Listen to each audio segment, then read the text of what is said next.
FM rainbow 102.8 இசையோடு என்றும் நீங்கள். ஹலோ டாக்டர் நிகழ்ச்சியில் நான் ஆர்ஜே அன்பரசி. இன்றைய நமது ஹலோ டாக்டர் நிகழ்ச்சியில் உடல் பருமன் குறித்த நமது சந்தேகங்களுக்கு விளக்கம் அளிக்க நம்மோடு இணைந்திருப்பவர் அரசு பொது மருத்துவமனை பொது மருத்துவ பிரிவு முதுநிலை மருத்துவ அதிகாரி டாக்டர் பிரகாஷ்குமார் வேல்முருகன் அவர்கள். வணக்கம் டாக்டர்.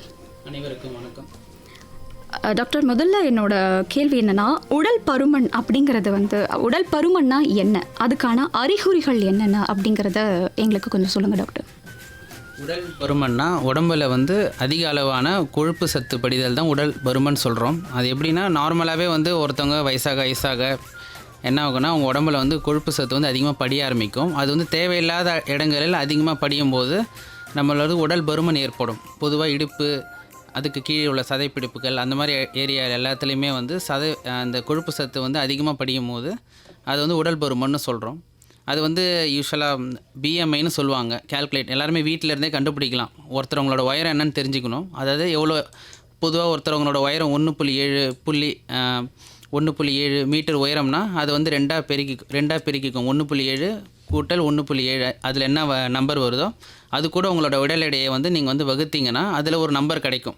அது பொதுவாக 30க்கு கீழே இருக்கணும். 30 கீழே இருந்தீங்கன்னா அவங்களோட உடல் எடை ஒரு உடன் பருமன்ன்ற அளவுக்கு சொல்லாத அளவுக்கு இருக்குதுன்னு சொல்லலாம். சப்போஸ் அவங்களுக்கு 30 மேலே போயிடுச்சுன்னா அவங்க எல்லாருமே உடன் பருமன் உள்ளவர்கள். ஈவன் பார்க்கறதுக்கு ஒல்லியாக இருந்தாலும் 30 மேலே இருக்கிற மாதிரி இருந்ததுன்னா அது நம்ம உடல் பருமன்னு நம்ம சொல்லணும். Okay doctor. ஸோ அதோட அறிகுறிகள் நம்ம எப்படி டாக்டர் தெரிஞ்சுக்கிறது? இப்போ அந்த அளவு நீங்கள் சொன்னீங்க, அதுக்கும் மேலே போகுது அப்படின்னாலே அது உடல் பருமன் அப்படின்றது தான் அறிகுறியா? உடல் பருமன் அறிகுறி எப்படி தெரிஞ்சுக்கலாம்னா, முதல்ல நம்ம யூஸ் பண்ணுற பொருள், தினமும் நம்ம ட்ரெஸ் பண்ணுறோம், பேண்ட் போடுறோம், எல்லாமே யூஸ் பண்ணும்போது என்னென்னா முதல்ல இடுப்பை சுற்றி தான் படிய ஆரம்பிக்கும் இந்த மாதிரி தேவையில்லாத கொழுப்புகள்லாம். அப்போ என்ன ஆகுனா, நம்ம போடுற ட்ரெஸ்ஸஸ் டைட்டாக ஆரம்பிக்கும். ஸோ அது மாதிரி ஆகுதுன்னா அப்போ என்ன ஆகுனா, நமக்கு தேவையில்லாத இடத்துல கொழுப்பு சட்டு பதியுதுன்றது நம்ம தெரிஞ்சுக்கணும்.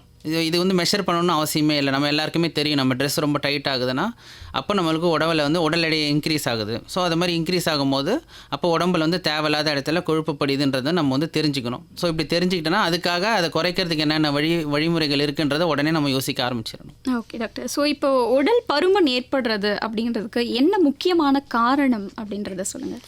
இது இந்த நோயின்னு தான் சொல்லணும். இது பல காரணங்கள் இருக்குது. மெயினாக முதல்ல நம்ம சொல்கிறது பார்த்தோன்னா கெட்ட உணவு பழக்க வழக்கங்கள் தான்.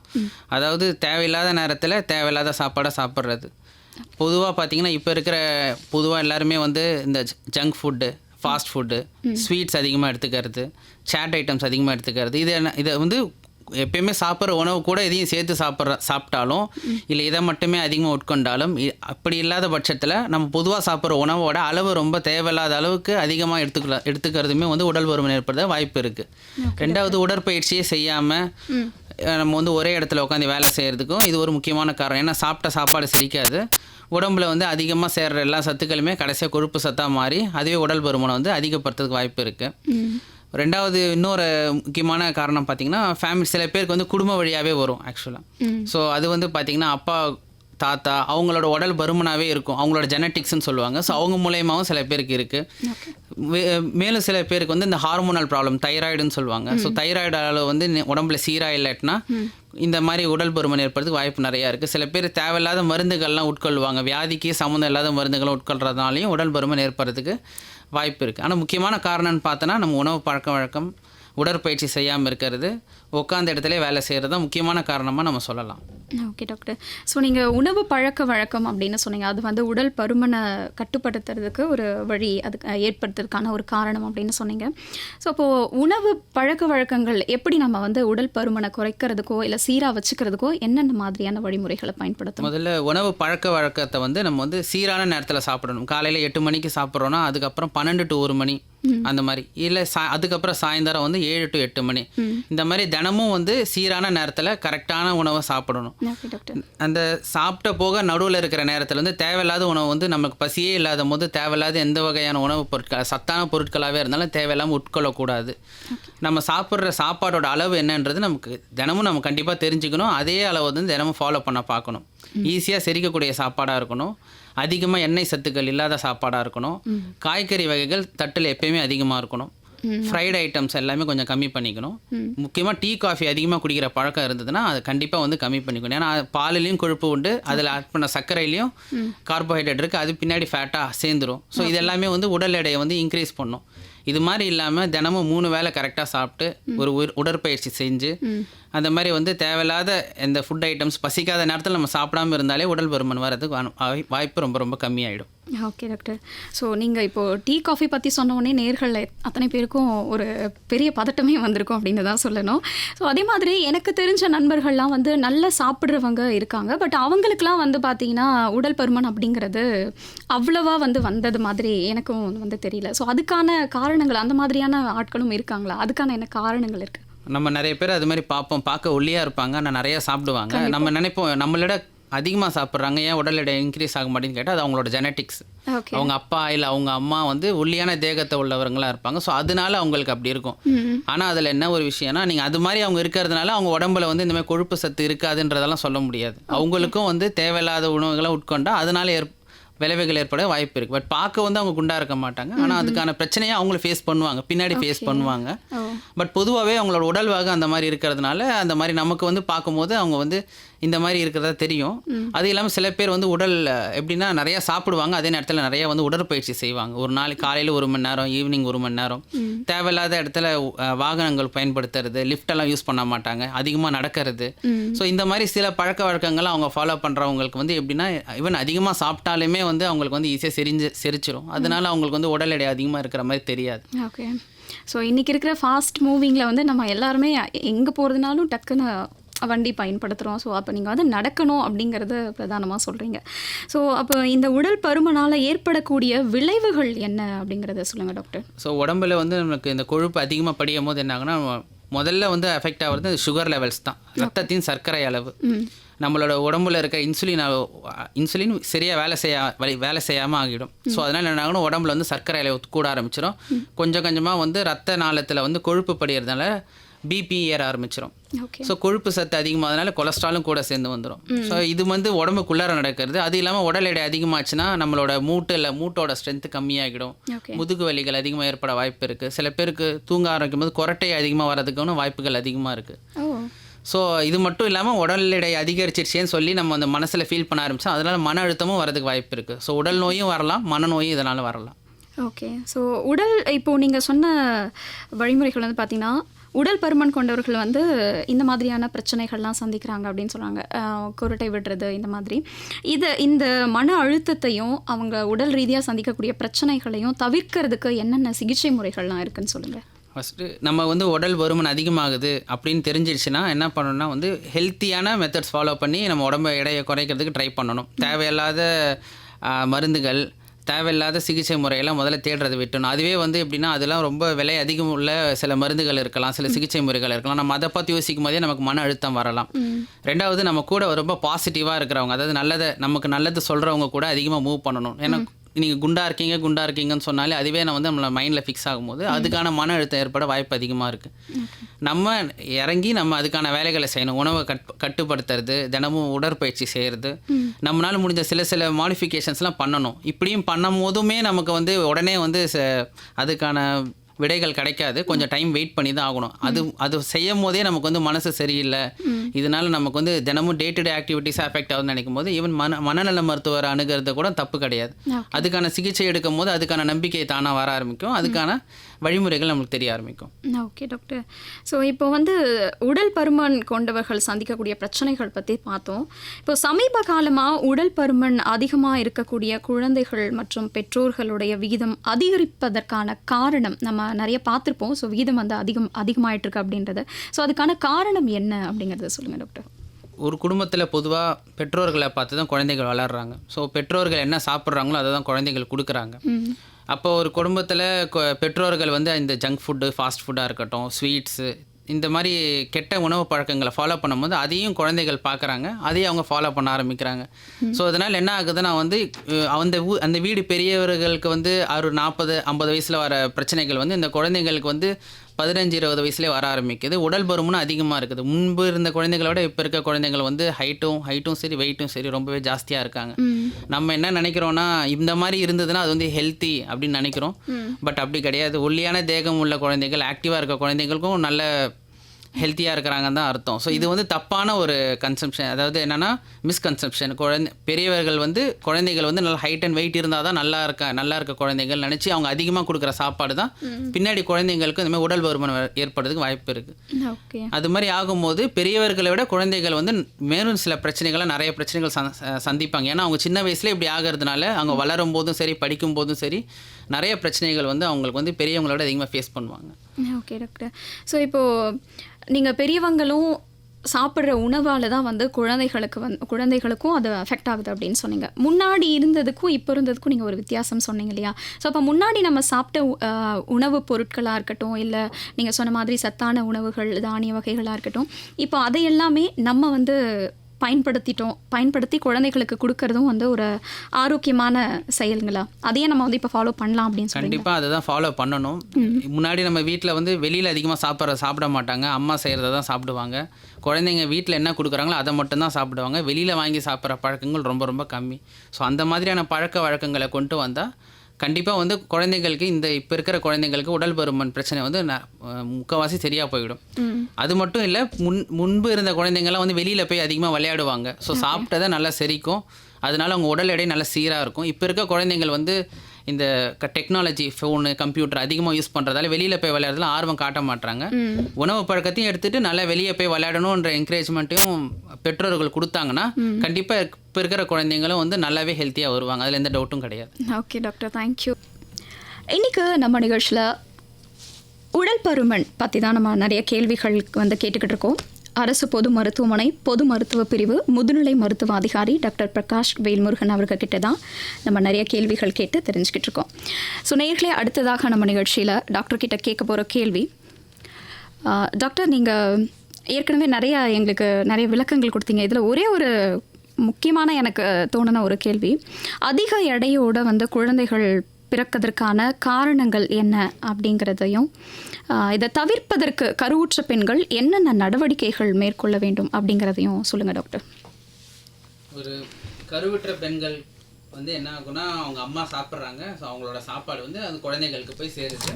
ஸோ இப்படி தான் வந்து கருவுற்றவர்களோட குழந்தைகள் ஒரு குழந்தையும் இப்படி தான் வளரும். அம்மா சாப்பிடுவாங்க, அவங்கக்கிட்ட இருந்த அந்த சத்து பொருட்கள் எல்லாமே குழந்தைய வந்து கொஞ்சம் கொஞ்சமாக வளர்க்கும். நார்மலாக இப்படி தான் இருக்கும். அப்போ வந்து என்ன பண்ணுவாங்கன்னா, ஸ்கேன் பண்ணுவாங்க. ஸ்கேன் பண்ணி ஒரு குழந்தையோட வளர்ச்சி எப்படி இருக்குன்னு சொல்லிட்டு குழந்தை வயிற்றில் கருவில் இருக்கும் போதே வந்து டாக்டர் கணிச்சு சொல்லுவாங்க. ஒரு குழந்தையோட வளர்ச்சி நல்லா இருக்கா நல்லா இல்லையான்றது அவங்க அம்மாவோட வெயிட்டை வச்சே கண்டுபிடிச்சிடலாம். ஒரு கரு காலத்தில் வந்து எப்படின்னா அவங்களுக்கு வந்து ஒரு பர்டிகுலர் வெயிட் கெயின் தான். 10 கிலோ எடுத்துக்கிட்டிங்கன்னா அதுதான் இருக்கணும், அவ்வளோதான் இருக்கணும். அப்போ அந்த அம்மாவோட வெயிட் வந்து இந்த 10 கிலோ வரைக்கும் இருந்ததுன்னா அந்த குழந்தையோட வளர்ச்சி வந்து இவ்வளோ இருக்குன்றது வந்து டாக்டர்கள் கணிச்சிருவாங்க. அது வந்து ஒரு நார்மலான குழந்தையாக பிறக்கலாம்.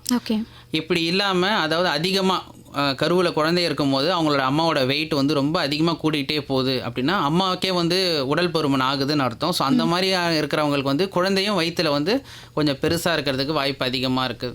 ஏன்னா உடல் பருமன் தாய்க்கு அதிகமாகும் போது என்ன ஆகுனா, அவங்களோட சர்க்கரை அளவு வந்து நிறைய மாறுதல்கள் ஏற்படும். ஸோ அதை கட்டுப்படுத்துகிற ஹார்மோன்கள் வந்து என்ன பண்ணும், குழந்தையோட அளவை பெருசாக்கும். அப்போ அந்த மாதிரியான குழந்தைகள் வந்து உடல் எடை அதிகமுள்ள குழந்தைகளாக வந்து பிறப்பாங்க. யூஸ்வலாக மெடிக்கல் டேர்ம்ஸ் தான் மேக்ரோசோமிக் பேபிஸ்ன்னுவாங்க. பட் பார்க்குறதுக்கு அந்த குழந்தைகள் வந்து ரொம்ப அழகாக இருப்பாங்க, பொம்மை மாதிரி இருப்பாங்க, பார்க்குற எல்லாருக்கும் பிடிக்கும். ஆனால் அந்த குழந்தைகளுக்கு என்னென்ன பிரச்சனை ஏற்பட வாய்ப்பு இருக்குது, அந்த குழந்தைகள் பிறந்த குழந்தைகளுக்கே வந்து இதய பாதிப்புகள் ஏற்பட வாய்ப்பு இருக்குது, நரம்பு மண்டலம் வீக்காக இருக்க வாய்ப்பு இருக்குது. ஏன் பிறக்கும் போதே கூட அந்த குழந்தைகள் வந்து சர்க்கரை நோயோட கூட பிறக்கிறதுக்கு நிறைய வாய்ப்புகள் இருக்குது. ஸோ நம்ம ஊரில் வந்து பார்த்தோன்னா நல்ல பெரிய குழந்தை பிறந்ததுன்னா அது வந்து ரொம்ப வந்து ஒரு ஆரோக்கியமான குழந்தை அப்படின்னு நினச்சிட்டு இருக்காங்க. அது வந்து ரொம்ப ரொம்ப தவறு. அந்த குழந்தையோட உடலில் ஏற்படுற பிரச்சனைகள்னால கூட அந்த குழந்தை வந்து பெரிய குழந்தைய பிறக்கிறதுக்கு வாய்ப்பு அதிகமாக இருக்குது. பொதுவாக ஒரு குழந்தையோட வெயிட் வந்து 2.5 கிலோ மேலே 3.5 கிலோ இந்த ரேஞ்சில் இருந்ததுன்னா அது வந்து ஒரு நல்ல ஆரோக்கியமான குழந்தை இருக்கும். இதுக்கும் மேலே பெரிய குழந்தையாக இருந்ததுன்னா அது வந்து குழந்தைக்கும் பிரச்சனை இல்லாமல் அது பிறக்கும்போது தாய்க்கும் நிறைய ப்ராப்ளம் ஏற்படும். நார்மல் டெலிவரி இல்லாமல் அது சிசேரியானாக மாறலாம், குழந்தைக்கு ஒரு மூச்சு திணறல் வரலாம். ஸோ இந்த மாதிரி குழந்தைங்கள் வந்து என்ன ஆகுனா, பிறந்த பிறகும் அவங்க வளரும் போது உடல் பருமன் உள்ள குழந்தைங்களை அவங்க வளர்றதுக்கு வாய்ப்பு இருக்குது. அந்த குழந்தைகள் வளர்ந்து அவங்க தாயானாங்கன்னா அவங்களோட குழந்தை அது மாதிரி ஆகிறதுக்கு வாய்ப்பு நிறைய. ஜெனட்டிக்காக தொடரும். இது அப்படியே ஒரு தொடர்பு மாதிரி ஆக ஆரம்பிச்சிடும். ஸோ அப்போ வந்து இந்த மாதிரி குழந்தைகள் வயிற்றில் இருக்கும்போது தாய்மார்கள் வந்து அவங்களோட உடம்ப வந்து ரொம்ப கவனமாக பார்த்துக்கணுன்றது ரொம்ப ரொம்ப ஒரு இம்பார்ட்டண்ட்டான விஷயம். ஓகே. ரொம்ப வெயிட் அதிகமாக கூடுது அப்படின்னா, கர்ப்ப காலத்தில் கூடுதுன்னா கண்டிப்பாக அவங்க உடனே மருத்துவரை சந்தித்து அதுக்கான டெஸ்ட் எல்லாத்தையும் பண்ணி அவங்க உடம்பு ரொம்ப கரெக்டாக இருக்குதா, இது வந்து அக்செப்டபுளாக இருக்கா, ஸ்கேன்ஸில் குழந்தை நல்லா இருக்கான்றதை பெற்றோர்கள் கண்டிப்பாக தெரிஞ்சுக்கணும். இது குழந்தைங்களுக்கும் ரொம்ப நல்லது, பெற்றோர்களுக்கும் ரொம்ப நல்லது. ஏன்னா இதனால் ஏற்படுற பின்விளைவுகள் வந்து எப்படின்னா, குழந்தைங்களுக்கு வந்து சில நேரம் வந்து அவங்க வளர்ச்சியில் வந்து பெரிய பாதிப்பு ஏற்பட்டு அந்த குடும்பத்துக்கே வந்து அது வந்து பெரிய ஒரு பாதிப்பாக ஏற்பட வாய்ப்புகள் ரொம்பவே நிறையா இருக்குது. Okay doctor. ஸோ நீங்கள் இப்போ சொன்னீங்க கருவுற்ற தாய்மார்களுக்கு வந்து இந்த மாதிரி பிரச்சனைகள், அதாவது வெயிட் அப்படிங்கிறது ரொம்ப அதிகமாக போடும் அப்படின்னு பொதுவாகவே சொல்லுவாங்க. ஒரு பெண் வந்து கருவுற்றாங்க அப்படின்னா அவங்களுக்கு அந்த டைமில் வந்து வெயிட் போடும் அப்படின்னு சொல்லிட்டு சொல்லப்படுது.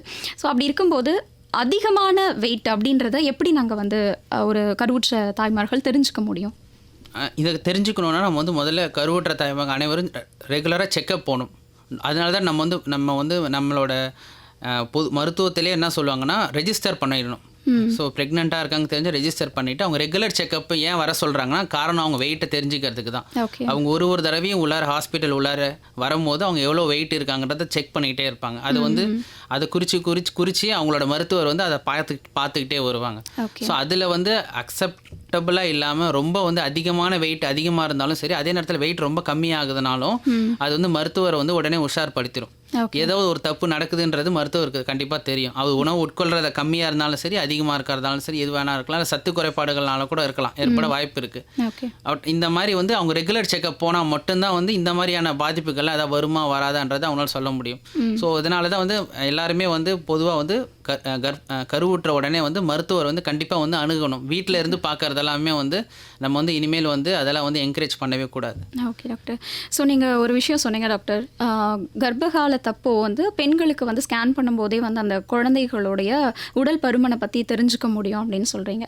ஸோ அப்போ தெரிஞ்சிடுச்சு, இப்போ குழந்தைக்கு வந்து உடல் பருமன் வந்து ஜெனட்டிக்காக வந்திருக்கு, இல்லை சம்திங் அந்த உடல் பருமனான அறிகுறிகள் தென்படுது அப்படின்னா, அதுக்கப்புறம் குழந்தைக்கு அந்த உடல் பருமன் வராமல் தவிர்க்க முடியுமா? அதுக்கான சிகிச்சைகள் இருக்கா? இது ரொம்ப கஷ்டமான விஷயம். ஏன்னா ஒரு தடவை இது குழந்தைக்கு வந்துருச்சு, குழந்தை ரொம்ப பெருசாக இருக்குன்னு தெரிஞ்சிச்சுன்னா அது கண்ட்ரோல் பண்ணுறது வந்து ரொம்ப ரொம்ப கஷ்டம். நீங்கள் நம்ம வந்து மருந்து மாத்திரைகள் கொடுத்து அம்மாவோடைய வெயிட் கண்ட்ரோல் பண்ணாலுமே அந்த வந்து அதோட தாக்கம் வந்து குழந்தைங்களுக்கு வந்து டெஃபினட்டாக இருக்கும். ஸோ அது அதோட வீரியம் எவ்வளோ இருக்குன்றது தான் முக்கியம். அது குழந்தை பிறக்கும் போது தான் நமக்கு தெரியும். ஸோ இது வந்து நம்ம வந்து வர்றதுக்கு முன்னாடியே தடுக்கிறது தான் வந்து சிறந்த மருத்துவ முறை. ஒன்ஸ் வந்துருச்சுன்னா இதுக்கப்புறம் நம்ம வந்து தடுக்க நினைச்சாலும் சில டைம் வந்து நம்ம நினைக்கிற மாதிரி அது இருக்காது. அது வளர்ச்சியை கட்டுப்படுத்த முடியாமல் அது பெரிய குழந்தையாகவே வந்து பிறக்கிறதுக்கு வாய்ப்பு ரொம்ப அதிகமாக இருக்குது. அதனால வந்து நம்ம வந்து எப்பயுமே வந்து கருவுற்ற தாய்மார்கள் வந்து ரொம்ப கவனமாக கண்காணிச்சுக்கிட்டே இருக்கணும்.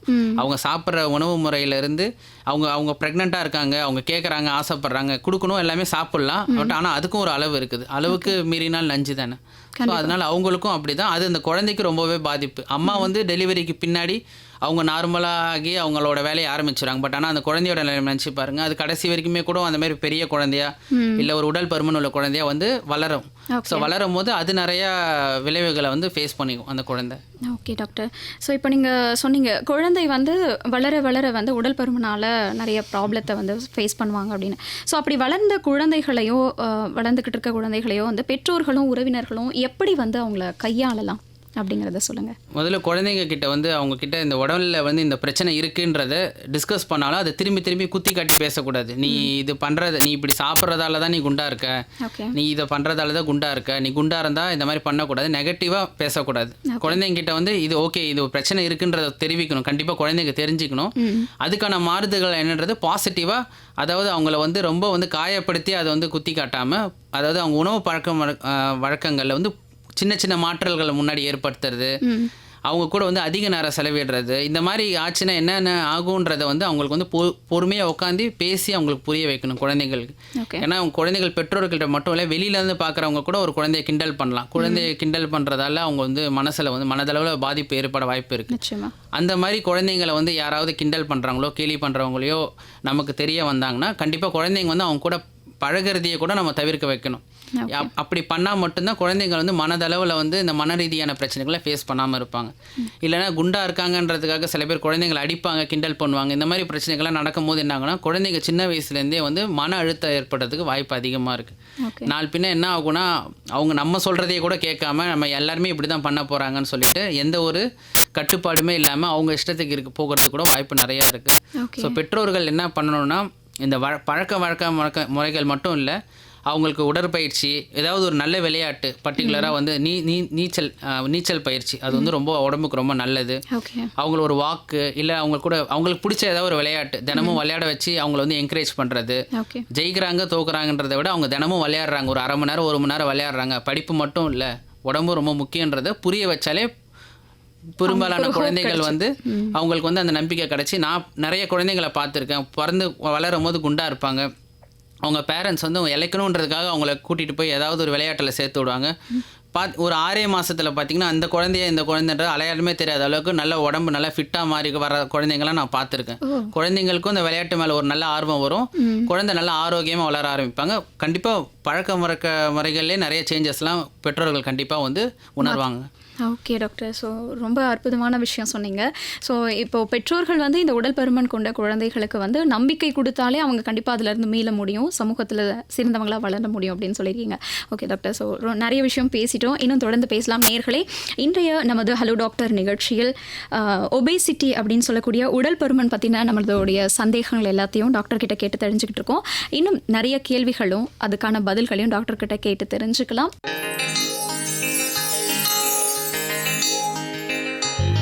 இசைத்தூரல் 1000 புது பாடல் 1000 செவியூரும் பூப்பதாலே உயிர் ராகம் என்றும் தாலாட்டுதே. தமிழ் பாடல் காவியம் அமுதூரும் ஓவியம் இசை மாலை கேட்பதாலே நெஞ்சம் பூக்கும். சுவைதான் இன்றே புது ராகம் தண்ணி கேட்கலாம்.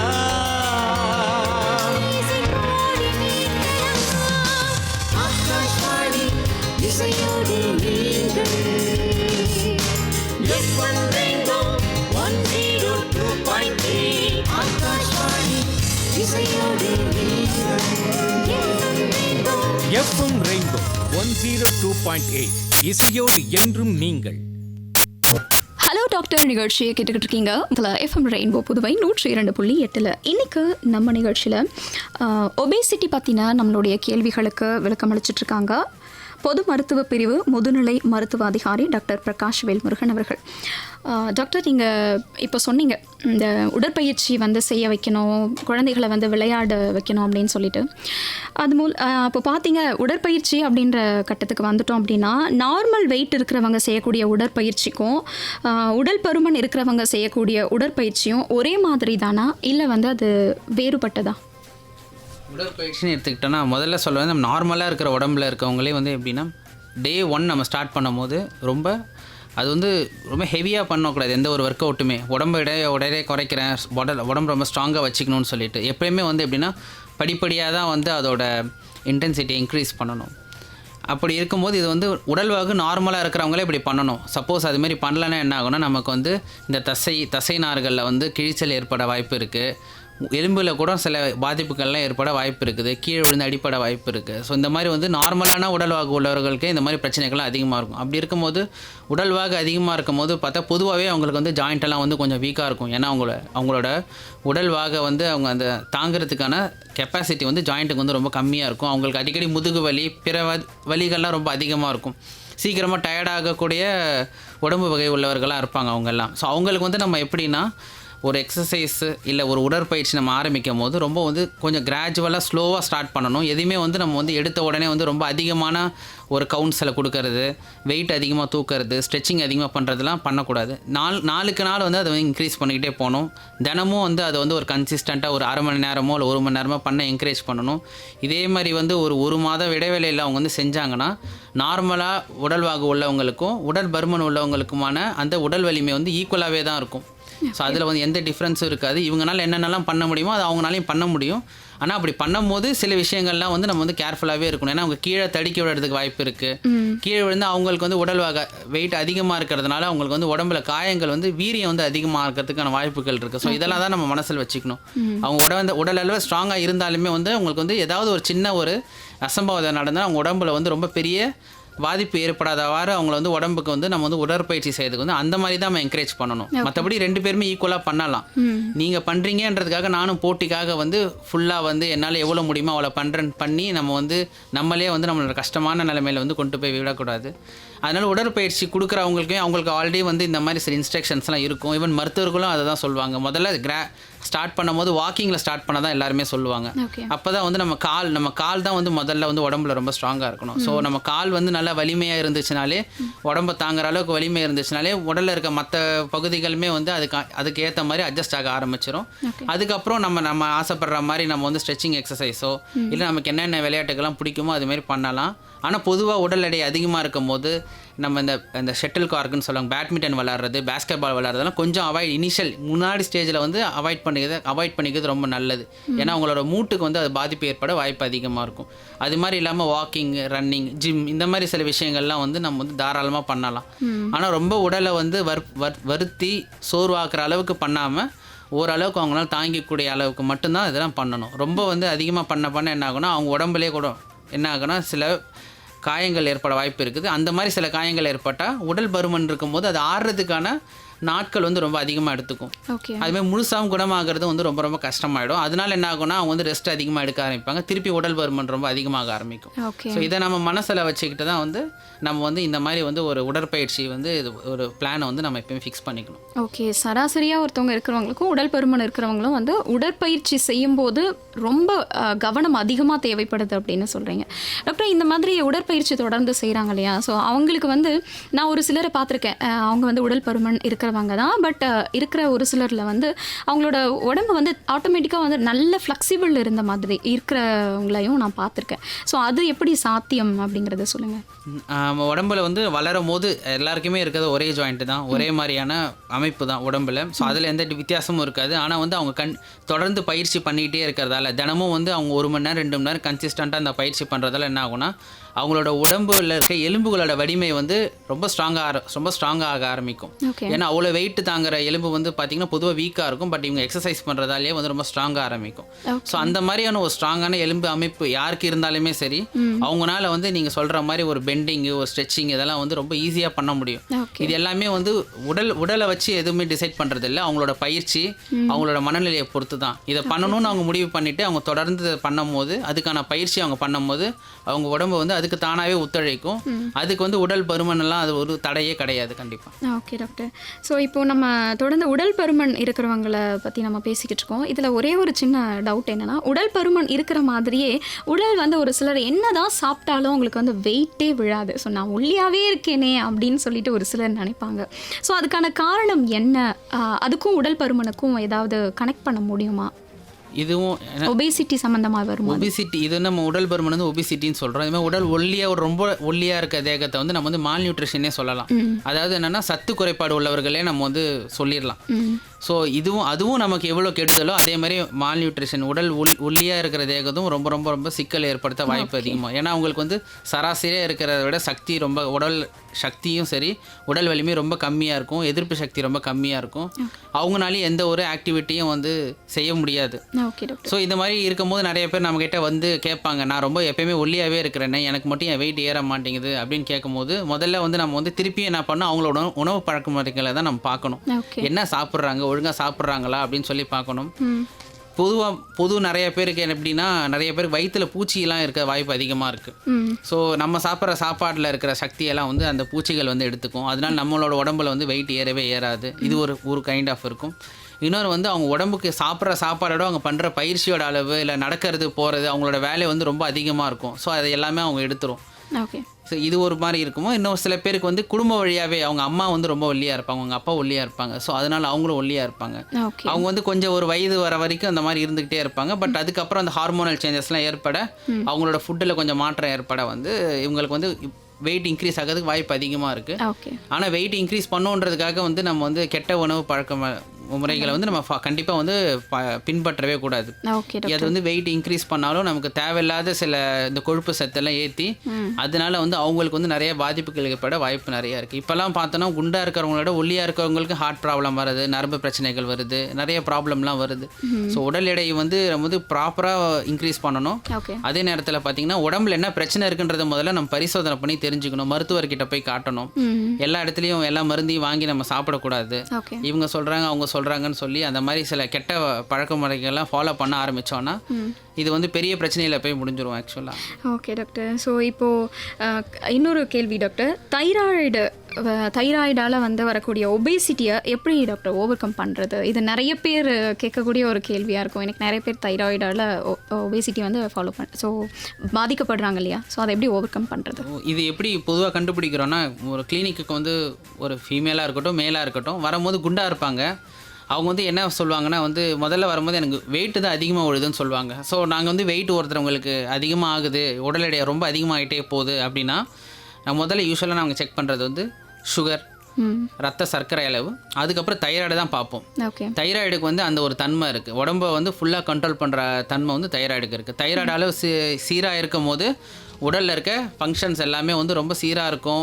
உடம்புல தேவையில்லாத கொழுப்புகள்லாம் எங்கேயும் படியாது, உடம்பு ரொம்ப ஹெல்த்தியாக இருக்கும். பட் தைராய்டோட அளவு உடம்புல குறையும் போது என்ன ஆகும்னா இந்த உடலில் இருக்கிற அந்த கொழுப்புகளோட செரிப்புத்தன்மை வந்து ரொம்ப கம்மியாயிடும். ஓகே ஸோ உடலில் வந்து தேவையில்லாத இடத்துல இருந்து கொழுப்புகள் வந்து அதுவே தானாக படிய ஆரம்பிக்கும். அதனால் என்ன ஆகும்னா கொலஸ்ட்ராலும் ஃபார்ம் ஆக ஆரம்பிக்கும். பெரும்பாலானவர்கள் வந்து பெண்கள் வந்து இந்த வெயிட் கெயின் ப்ராப்ளமோட வருவாங்க, அது இல்லாமல் மென்ஸ்ட்ரல் ப்ராப்ளம்லாம் வருவாங்க. ஸோ இந்த மாதிரியான ப்ராப்ளம்கள் தான் வருவாங்க. இதுக்காக செக் பண்ணும் போது தான் நமக்கு தைராய்டு இருக்கிறதே தெரியும். ஸோ தைராய்டு வந்துருச்சு அதுக்கப்புறம் இதனால தான் இப்படி இருக்குன்னா நம்ம என்ன தான் வந்து நம்ம உணவு பழக்க வழக்கங்களை மாற்றினாலும் வேறு என்ன பண்ணாலும் தைராய்டை வந்து நம்ம வந்து சரியான அளவில் கொண்டு வரலைன்னா இது வந்து எதுவுமே கண்ட்ரோலாகவே ஆகாது. ஸோ நம்ம என்ன பண்ணணும்னா தைராய்டு மாத்திரைகளை நம்ம வந்து உட்கொள்ள ஆரம்பிக்கணும். இது பொதுவாக எப்படின்னா மோஸ்ட் ஆஃப் த எல்லாருக்குமே வந்து தைராய்டு மாத்திரை ஆரம்பிச்சாங்கன்னா அது வந்து லைஃப் லாங் சாப்பிட்ற மாதிரி தான் இருக்கும். அது உங்களோட உடம்பு அதோட நிலையை பொறுத்து தான் இருக்குது. ஆனால் அதனால வந்து எப்படின்னா முதல்ல இனிஷியலாக சாப்பிடும் போது உடம்பு ரொம்ப நல்லா இருக்கும், திருப்பி அவங்க உடம்பு வெயிட் வந்து லாஸ் பண்ணி திருப்பி நார்மல் ஆகிற மாதிரி இருக்கும். நிறைய பேர் என்ன பண்ணுவாங்க, திருப்பி விட்டுடுவாங்க. திருப்பி பார்த்தீங்கன்னா ஒரு 2-3 மாதம் கழிச்சு கொஞ்சம் கொஞ்சமாக வெயிட் ஆக ஆரம்பிக்கும். ஆனால் அடுத்த தடவை தைராய்டு மாத்திரை ஆரம்பிக்கும் போது அதோட அளவு ரொம்ப அதிகமாகும். ஸோ டோஸ் அதிகமாக ஆரம்பிக்கும்.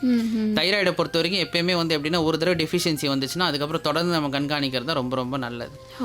இதனால கண்காணிக்காமல் விட்டால் என்ன ஆகும்னா வெறும் இதை வந்து ஒரு ஒபிசிட்டி மட்டும் கிடையாது, ஹார்ட் ப்ராப்ளம் ஏற்படுறதுக்கு, ஸ்ட்ரோக், இந்த மாதிரி சில ப்ராப்ளம்கள் ஏற்படுறது வாய்ப்பு ரொம்ப ரொம்ப அதிகம். ஸோ தைராய்டு உள்ளவங்க வந்து அவங்க பாடி வெயிட் வந்து கண்ட்ரோல் இல்லைன்னா அப்போ என்னன்னா தைராய்டோட அளவும் கண்ட்ரோல் இல்லைன்றதை அவங்க ஞாபகம் கண்டிப்பாக வச்சுக்கணும். செக் பண்ணிவிட்டு ரெகுலராக மருத்துவரோட ஆலோசனையை அவங்க பெறணும். Okay doctor. ஸோ ரொம்ப டீட்டெயிலாக இதை பற்றின தகவல்கள் கொடுத்தீங்க டாக்டர். ஸோ இன்னும் ஒரு சில தகவல்கள் உங்ககிட்ட இருந்து நாங்கள் வாங்கணும்னு நினைக்கிறோம். ஸோ ஹலோ டாக்டர் நிகழ்ச்சி தான் கேட்டுக்கிட்டு இருக்கீங்க. FM rainbow Puduvai 102.8. இன்னைக்கு ஒபேசிட்டி பற்றின நிறைய தகவல்கள் நம்ம தெரிஞ்சுக்கிட்டு இருக்கோம். ஸோ நிறைவு பகுதிக்கு வந்திருக்கோம். நிறைவாக நம்ம டாக்டர் கிட்ட கேட்டு தெரிஞ்சுக்க போகிற தகவல் என்ன அப்படின்னு பார்த்தீங்கன்னா, டாக்டர் உடல் பருமன் அப்படின்னு சொன்ன உடனே எல்லாரும் டக்குன்னு ஒரு ஆயுதத்தை கையில் எடுப்பாங்க. அது என்னென்னா டயட். அதை பற்றி நீங்கள் சொல்லுங்கள். முதல் ஆயுதம் தான், அதான் டயட் தான் ரொம்ப ரொம்ப முக்கியம். ஏன்னா வந்து இப்போ பெரும்பாலானவர்களுக்கு வந்து டயட் ஃபாலோ பண்ணாதான் தான் உடல் பருமன் வருதுன்றது தெரிஞ்சிடுச்சுன்னா நம்ம என்ன பண்ணோம், டயட்டில் கட் பண்ணுறது கரெக்டு தான். ஆனால் அது வந்து அதுக்காக நம்ம வந்து வேலைக்கு சாப்பிட்ற உணவை வந்து கட் பண்ணிடவே கூடாது. அது ரொம்ப தப்பான வழக்கம். வேறு என்ன பண்ணணும்னா வந்து தேவையில்லாத நம்ம பிளேட் எடுத்து பார்க்கும்போது இந்த ஃப்ரைஸு, அதுக்கப்புறம் நமக்கு தேவையில்லாத ஒரு சில ஐட்டம்ஸ், அதாவது ரைஸ் ஐட்டம்ஸ்லாம் அதிகமாக எடுக்கிறவங்களா இருந்தால் ரைஸை கொஞ்சம் கம்மி பண்ணிக்கலாம். அந்த எண்ணெயில் சுட்ட பலகாரங்கள் அதிகமாக சாப்பிட்றோம், அதை கம்மி பண்ணிக்கலாம். காய்கறிகளோட அளவு வந்து இன்க்ரீஸ் பண்ணணும். ஒரு தட்டில் இருக்கும்போது சாதம் எவ்வளோ அளவு இருக்கோ அதே அளவில் வந்து காய்கறிகளோட அளவும் கண்டிப்பாக இருக்கணும். அதிகமாக வந்து இந்த டீ காஃபி குடிக்கிற பழக்கம் இருந்ததுன்னா அது வந்து கண்டிப்பாக வந்து கம்மி பண்ணிக்கணும். அதுக்கப்புறம் நீங்கள் அதிகமாக உங்களுக்கு வந்து இனிப்பு சாப்பிட்ற பழக்கம் இருந்துச்சுன்னா அதை வந்து நீங்கள் கட்டுப்படுத்தினீங்கன்னா அதனாலே நிறைய பேருக்கு வந்து வெயிட் வந்து நிறைய குறைஞ்சி நல்லா இம்ப்ரூவ்மெண்ட் ஆகிறதுக்கு வாய்ப்பு அதிகமாகவே இருக்கும். மற்றபடி பார்த்திங்கன்னா இந்த உணவை கட்டுப்படுத்தி நேரத்துக்கு சாப்பிட்டு நேரத்துக்கு தூங்கும்போது நம்மளோட உடம்புல இருக்க ஹார்மோன்ஸ், இன்சுலினா எதுவாக இருந்தாலும் சரி அதெல்லாம் நல்லா வேலை செய்ய ஆரம்பிக்கும் போது உடல் வந்து ஆட்டோமேட்டிக்காக வந்து உடல் பருமன் கண்ட்ரோல் ஆகி உடம்பு வந்து நல்ல ஒரு ஆரோக்கியமான நிலைமைக்கு வந்துடும். இது கூட உடற்பயிற்சி நம்ம சேர்த்து செஞ்சோன்னா இன்னும் உடம்பு ரொம்ப ஹெல்த்தியாக இருக்கிறதுக்கு வாய்ப்புகள் அதிகமாக இருக்குது. உடல் பருமனால் ஏற்பட்ட விளைவுகள் எல்லாமே மாறி திரும்பி உடம்பு வந்து பழைய மாதிரி செயல்படுறதுக்கான வாய்ப்புகளும் உண்டாகும். Okay doctor. ஸோ இப்போது டயட் பற்றி நீங்கள் சொல்லிட்டீங்க. இப்போது உடல் பருமன் அப்படிங்கிற ஒரு ஒரு நோய்க்கான விழிப்புணர்வு மக்கள்கிட்ட எந்த அளவுக்கு இருக்குது அப்படிங்கிறத சொல்லுங்கள். இப்போ 2004 உலக சுகாதார நிறுவனம் வந்து சில நான் கம்யூனிகபிள் டிசீஸ்ன்னு சொல்லுவாங்க. ஏன்னா வந்து உலகத்தில் இருக்க பாப்புலேஷனில் பாதி பேருக்கு மேலே வந்து இந்த சர்க்கரை நோய், ரத்த அழுத்தம், இதய பாதிப்புகள் அதிகமாக இருக்குன்னு சொல்லி உலக சுகாதார நிறுவனம் வந்து இதுக்கான காரணத்தை தேடும் போது இந்த எல்லா நோய்களுக்குமான காமனான காரணின்னு பார்த்திங்கன்னா உடல் பருமன் தான். இப்படிப்பட்ட உடல் பருமனை பற்றி மக்களுக்கு வந்து உண்மையிலே விழிப்புணர்வு இருக்கா இல்லையான்னு சொல்லி அவங்க செக் பண்ணுறதுக்காக என்ன பண்ணுறாங்கன்னா, கூகுளில் வந்து மக்கள் வந்து என்ன மாதிரியான உடல் உபாதைகளுக்கு கூகுளில் வந்து அவங்க சர்ச் பண்ணுறாங்கன்ற ஒரு சர்வே வந்து உடல் ஓகே இன்டர்நெட்டை சர்ச் பண்ணும்போது உலக சுகாதார நிறுவனம் வந்து அந்த காரணிகள்லாம் பார்க்கும்போது யாருமே வந்து இந்த உடல் பருமன் ஒபிசிட்டியை பற்றி வந்து யாருமே வந்து பெருசாக வந்து அதை வந்து சர்ச் பண்ணவே இல்லை. மாறா அவங்களுக்கு ஏற்பட்ட பிற நோய்களை மட்டும்தான் வந்து தேடி பார்த்தாங்க. அதுக்கான மருத்துவத்தை தான் தேடினாங்க தவிர அதுக்கான காரணி என்னன்றதை பற்றி யாருமே பெருசாக கண்டுக்கலை. ஸோ அதனால என்ன பண்ணாங்கன்னா, உலக சுகாதார நிறுவனம் இந்த காரணியை கண்ட்ரோல் பண்ணலன்னா இந்த மாதிரியான நோய்கள் எந்த நோயும் கண்ட்ரோல் பண்ண முடியாதுன்றதை அவங்களுக்கு தெரிஞ்சுக்கிட்டாங்க. ஸோ அதனால் வந்து அனைத்து நாட்டில் உள்ள எல்லா மருத்துவத்துறை நிபுணர்களுக்கும் என்ன சொல்லிட்டாங்கன்னா, நீங்கள் மற்ற நோய்களை கண்ட்ரோல் பண்ணுற மாதிரி நீங்கள் வந்து ஒபிசிட்டி நீங்கள் கண்ட்ரோல் பண்ணலைன்னா எந்த மாதிரியான நோய்களுமே வந்து உங்களால் வந்து கண்ட்ரோல் பண்ண முடியாத அளவுக்கு போய்டும்னு சொல்லி ஒரு வார்னிங்கை கொடுக்குறாங்க. ஸோ அதனால தான் வந்து எல்லா நாட்டில் இருக்க மருத்துவ நிபுணர்களுமே வந்து இப்போ வந்து ஒரு உடல் பருமனை வந்து ஒரு பெரிய நோயை கன்சிடர் பண்ணி அதுக்கான சிகிச்சை வழிமுறைகளை வந்து ரொம்ப இன்டென்சிஃபை பண்ணி கொடுக்குறாங்க. Okay doctor. ஸோ அந்த விழிப்புணர்வு அப்படிங்கிறது வந்து இப்போ நிறைய பேருக்கு வேணும் அப்படிங்கிறதுனால தான் இந்த மாநாடெல்லாம் நடந்துச்சு அப்படின்னு சொல்லியிருக்கீங்க இல்லையா?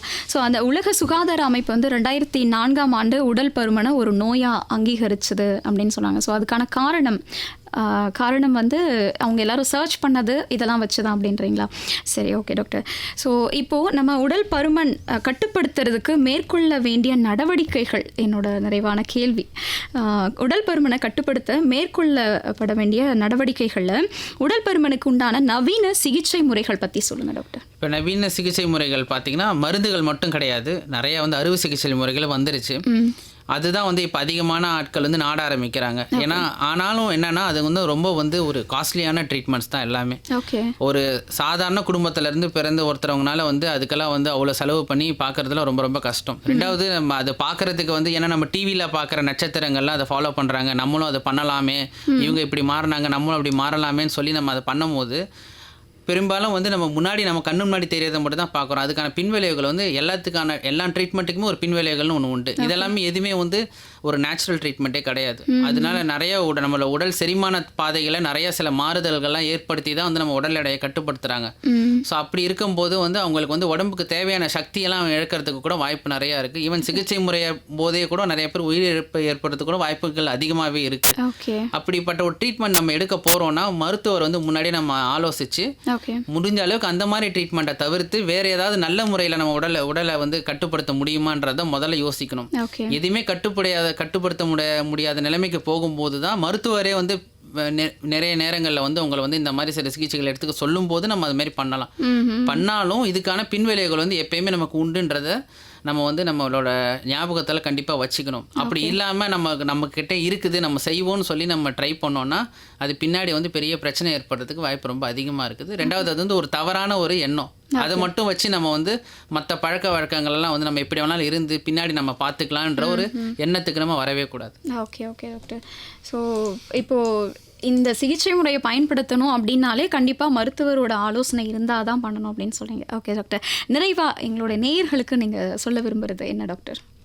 எல்லாருமே உடல் பருமனை கண்ட்ரோல் பண்ணுறதுக்கு உணவு, பயிற்சி, அதுக்கப்புறம் செடென்ட்ரி லைஃப் ஸ்டைல் ஃபாலோ பண்ணாமல் நம்ம வந்து எப்படின்னா நம்ம வந்து டே டு டே ஆக்டிவிட்டீஸில் வந்து நம்ம எப்போயுமே சாப்பாடை சாப்பிடணும். தினமும் நம்மளால் முடிஞ்ச அளவுக்கு பயிற்சி செய்யணும். ஒரு அரை மணி நேரமோ 1 மணி நேரமோ செய்யணும். காரணம் டைம் இல்லை அப்படின்னு சொல்லிட்டு நம்ம வந்து எதையுமே அவாய்டே பண்ணக்கூடாது. எல்லாருக்கும் அது 24 மணி நேரம் தான் உண்டு. ஏதாவது ஒரு டைமில் நம்மளால் முடிஞ்ச ஒரு சின்ன சின்ன பயிற்சிகளை செஞ்சு நம்ம உடம்பை ஹெல்த்தியான வழியில் தான் உடம்பை ஹெல்த்தியாக வச்சுக்கணும். வேறு மருந்தோ எந்த ஒரு அறுவை சிகிச்சைகளோ பண்ணி நம்ம உடம்பை வந்து நம்ம வந்து நல்லா ஃபிட்டாக வச்சுக்கணுன்றத எண்ணத்தையும் நம்ம மனசில் வச்சுக்கவே கூடாது. ஓகே. ஸோ இதுதான் வந்து என்னோட கருத்து. Okay doctor. இவ்வளோ நேரம் எங்களோட கேள்விகளுக்கு விளக்கமாக பதிலளித்ததுக்கு ரொம்ப நன்றி டாக்டர். எஃப்எம் ரெயின்போ 102.8க்கு என்னுடைய மனமார்ந்த நன்றிகளை நான் தெரிவிச்சுக்கிறேன். Okay doctor, thank you. என்ன நேயர்களே, இன்றைய நமது ஹலோ டாக்டர் நிகழ்ச்சியில் கேட்ட கேள்விகள், பதில்கள், இதெல்லாமே ஒபேசிட்டி பற்றின தகவல்கள் எல்லாம் உங்களுக்கு பயனுள்ளதாக இருக்கும் அப்படிங்கிற நம்பிக்கையோட நிகழ்ச்சியை நிறைவு செஞ்சுக்கிறது. நிகழ்ச்சிக்காக நான் ஆர்ஜே அன்பரசி. தொடர்ந்து கேளுங்க. இது எஃப்எம் ரெயின்போ புதுவை 102.8 என்றும் உங்கள் மனதோடு.